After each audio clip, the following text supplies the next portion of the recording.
This has a range from -6 to 7.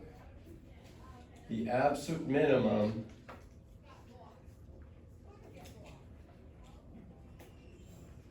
is -6. All right, and this has no other extrema.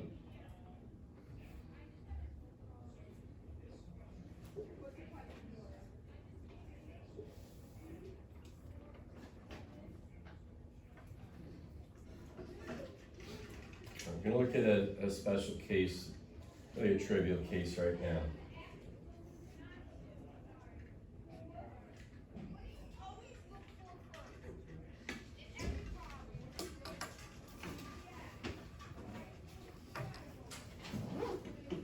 All right, so let's say this is f of x equals 3. Does this have any extrema?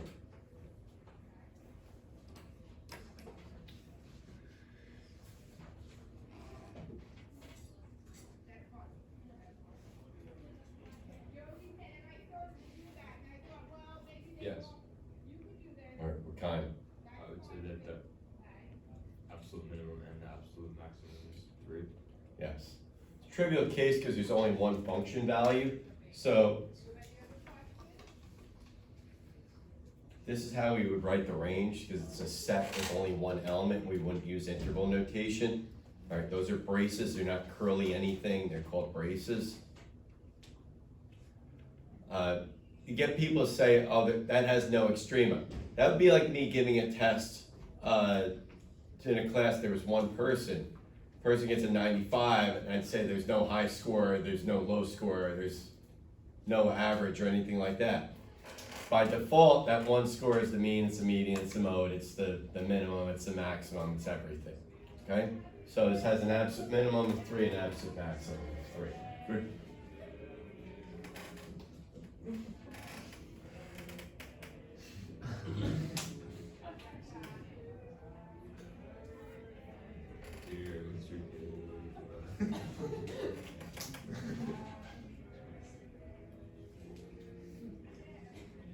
I know they're not sitting for me, but they did cover last period what the square root of x squared was. We got it wrong. Well, they were getting it wrong, so G dropped some knowledge.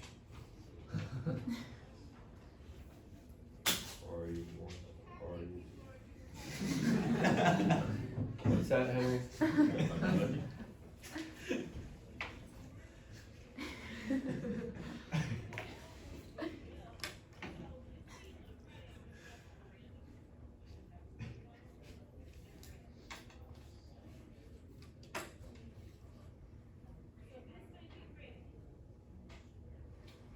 So let's say that's 5.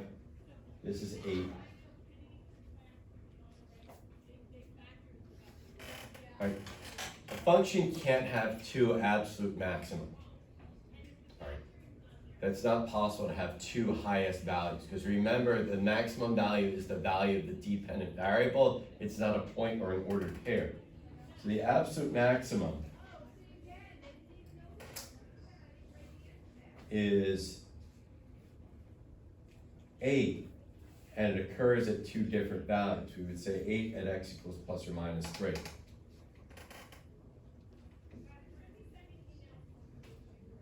All right, we have a local min of 5 at x equals 0. And we have no other extrema.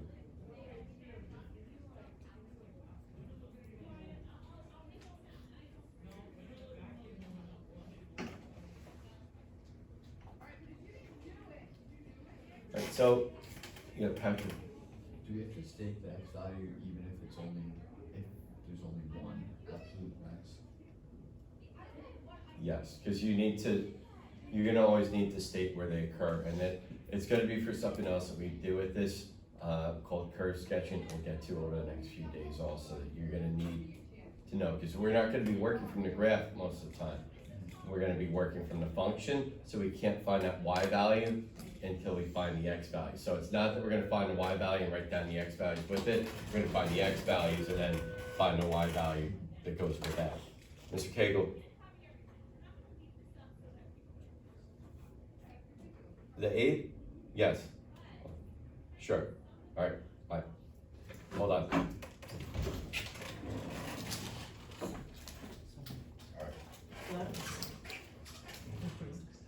Because Patrick, we're going to be working from the function rule, and we're going to be using a derivative. We find the x value, so we can't get that y value without having the x first. Not going to be possible. All right, so we're not going to have the graph like we did last year. All right, we're going to have the equation instead.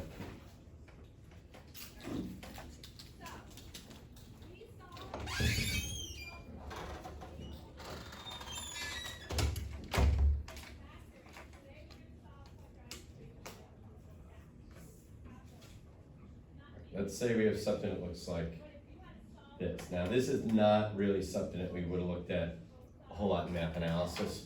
We did trig functions, exponentials, logarithmics, and polynomials. All right, so again, we'll read the graph from left to right.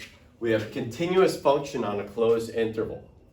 So this right here, this is a local minimum. Okay, absolute maximum, absolute minimum, local max, local min. All right, increase, decrease, increase, decrease. Some points of non-differentiability in there also.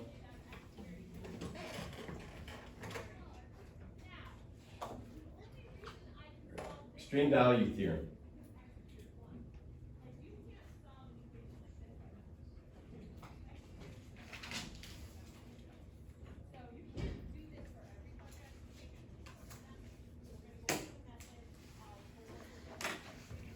If a function f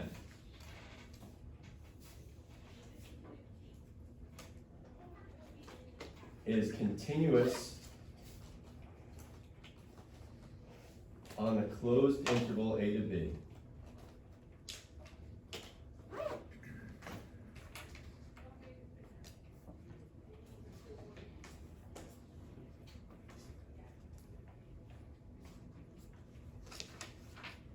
it must have both an absolute maximum and an absolute minimum on that interval.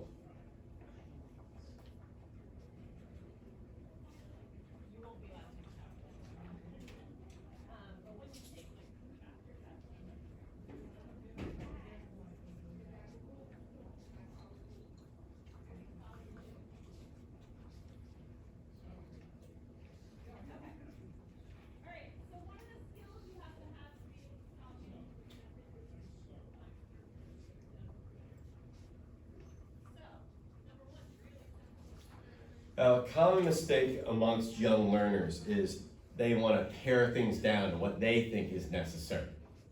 So they tend to just look at conclusions of theorems rather than the hypothesis as well.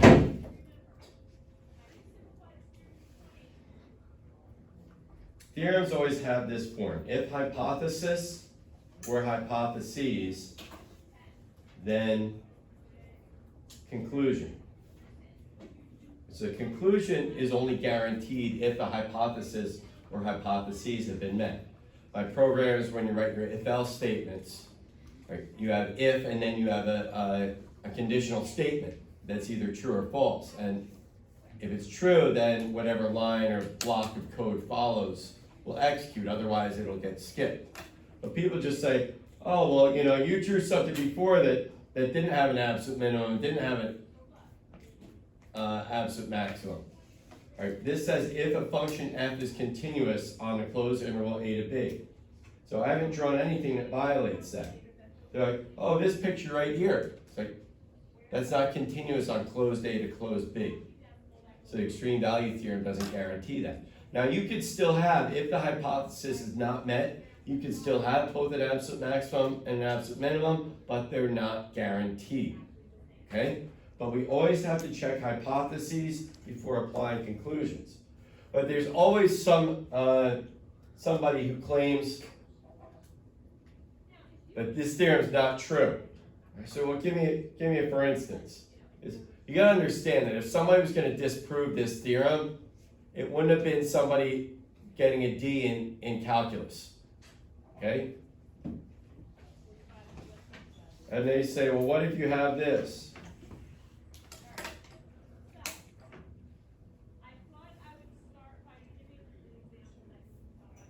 As we mentioned earlier, this has both an absolute maximum and an absolute minimum on the interval. They're one and the same, they're both 5. So this does not violate the theorem. But then people that don't want to admit that they're wrong, and it's like flat earthers when they get caught in it. Then it's like, oh, the ice ring holds all the water at the edge of the earth, because flat earthers don't believe in gravity either. And the anti-vaxxers? Yeah. In general, science deniers, moon landing hoaxers, Buzz Aldrin. There's a video of Buzz Aldrin punching it. Have you seen that video? Buzz Aldrin was one of the astronauts from that mission, and some moon landing denier came up to him in public and told him that it was a hoax. She was Buzz Aldrin punched him in the face. He's like 85 years old. Knocked him out. It's pretty funny. It's on YouTube. You can find it. I'm sure if you just type in like Buzz Aldrin punches, you'll get enough of a hit there.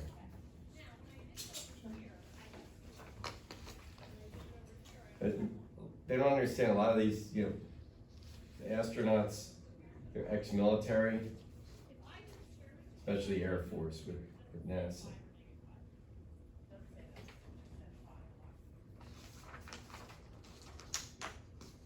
All right. Key word here, extrema may occur.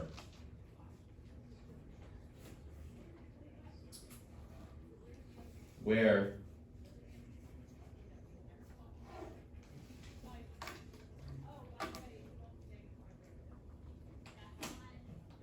all right, we need some calculus-based stuff that are criteria for where extrema may occur.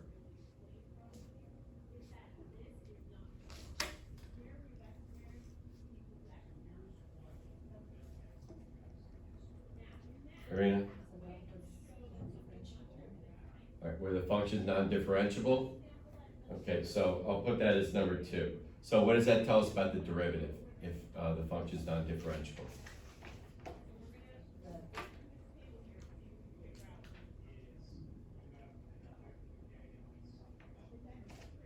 The derivative, if a function is not differentiable at a point, what do we know about the derivative? It's undefined. So it may occur where f prime of x is undefined. And you can see on this graph that I sketched up above, here we have right there, point of non-differentiability where there's a local maximum. All right, where else could extreme occur? All right. Where the derivative of the function is 0. F prime of x is 0. What you see here, and we have a horizontal tangent with the absolute maximum, horizontal tangent here as well. All right. All right, what's the third?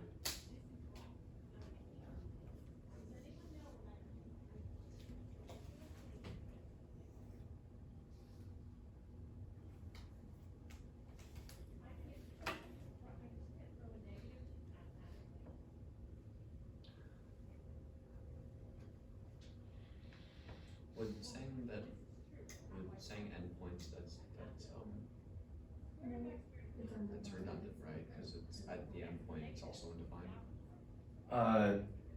What when you say it? What do you mean? Or isn't it the derivative of the function is undefined at endpoint?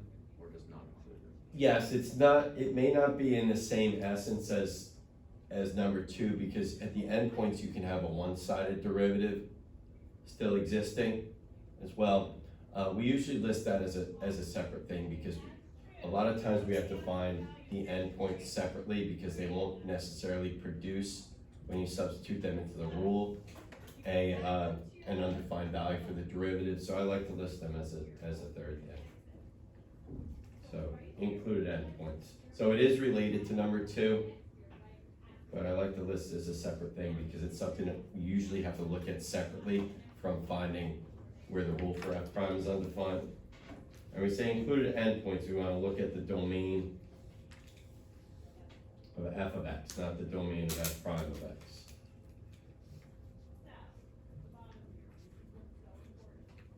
All right, it's very important to note that this is not enough by itself, that further analysis will be necessary.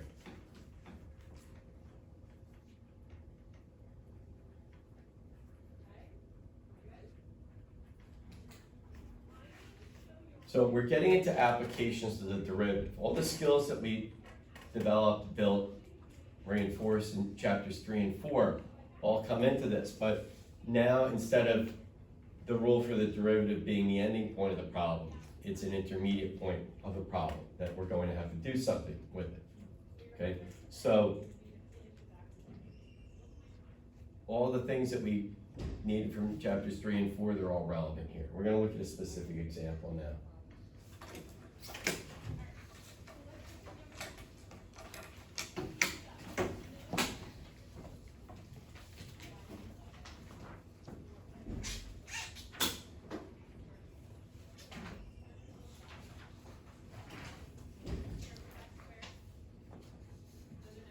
All right, if we want to find the extreme of x times the square root of 2x plus 4, what's the first thing that we need to do?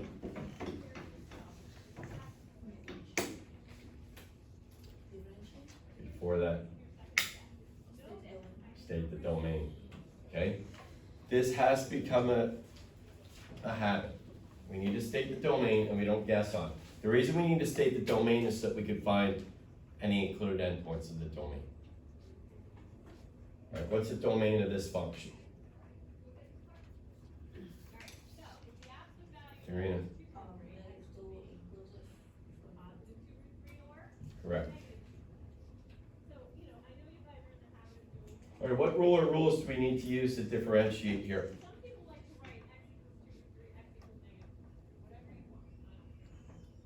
Hank? The chain rule within the product rule. Chain rule within the product rule. So I would recommend, if you're still having trouble determining rules, x times quantity 2x plus 4 to the 1/2 power, like this. All right, you can see the composition, you can see the product. All right, so we have the first factor times the derivative of the second, which is where the chain rule comes in.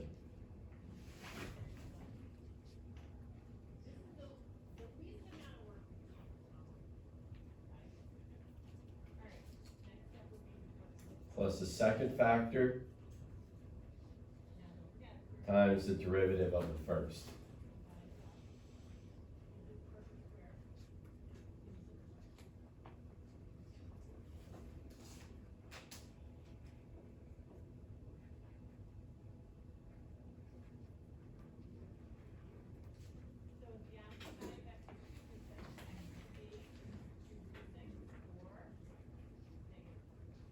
Now, one of the main reasons we don't leave the derivative in this form is because it's too difficult to answer those follow-up questions. When is the derivative 0 and when is the derivative undefined when it's in this form? Okay, so we do the algebra to get this rewritten as a single quotient.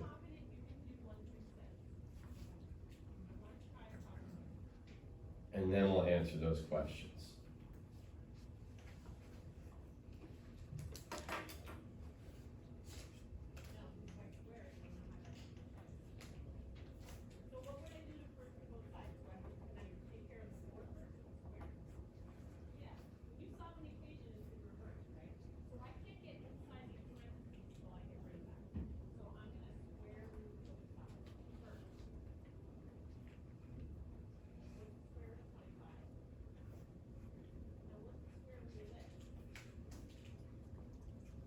All right, so that's the form of the derivative that we want to work with.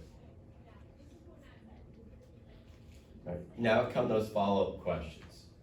So when does f prime of x equal 0?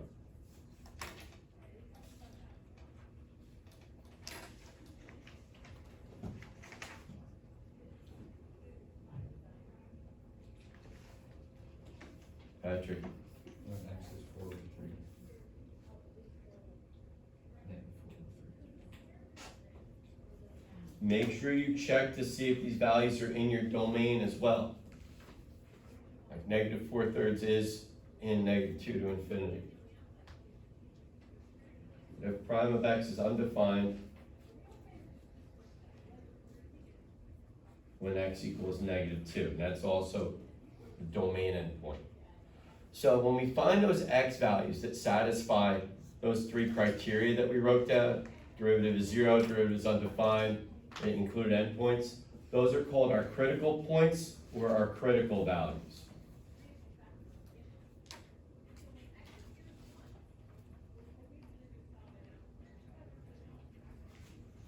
And those are the x values at which extrema may occur. They can't occur anywhere else. So this function has a maximum of 2 extrema. We could have one at x equals negative 2, and we could have one at x equals negative 4/3. We can't have one anyplace else. But that alone, right here, doesn't tell us whether we have extrema. It also doesn't tell us if we have extrema, whether they're minima or maxima, or whether they're local or absolute, because we can't just look at what's going on the graph at those points. We have to look at what's going on in the graph around those points, okay? That's what we're gonna pick up tomorrow, because we're just about out of time because of the fire drill. All right, we're gonna look at how to make some sign tests. That's SIGN sign tests, positive versus negative.